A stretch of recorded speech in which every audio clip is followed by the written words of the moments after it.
Coverage now with today's break in some areas, at least from the rain. Some people in the mountain communities who've been evacuated for up to 2 weeks have finally been able to go home, but their return may not last long. Our Esteban Reynoso joining us live in Oakhurst. He's got the latest for us from there. Esteban.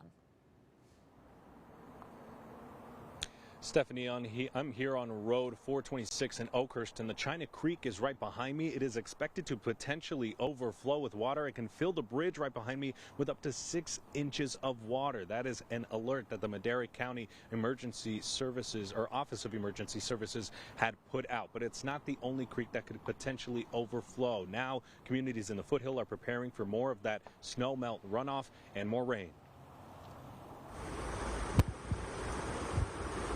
It also created a lot of havoc that we weren't ready for. Dan Willems and his partner Penny Henson just returned home after being evacuated for 14 days from their home. I've lived in a motel for the last 2 weeks, and it's no fun. That's where you guys were this whole time? Yeah. The rushing water of Willow Creek is just a few dozen feet away from their back door. They say today the water level is already higher than what they've seen before the storms hit the state. As long as there's no blockage along the way that interrupts that, and as long as the river keeps flowing this way, it'll be all right.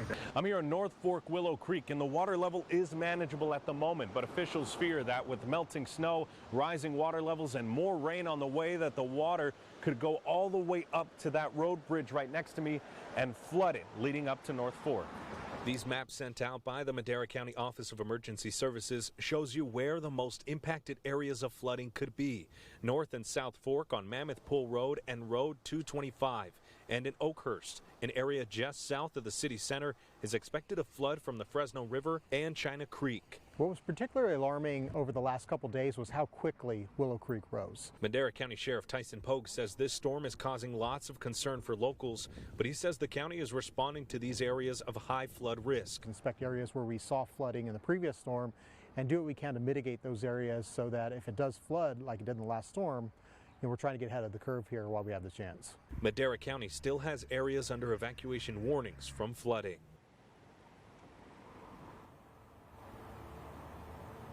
And Sheriff Polk said that the Madera County Sheriff will continue to monitor the area. If anybody in Madera County needs any assistance, they are urging people to reach out to them. We have a link to their website on our website, yourcentralvalley.com. Live in Oakhurst, Esteban Reynoso, KC24 Local News that Matters.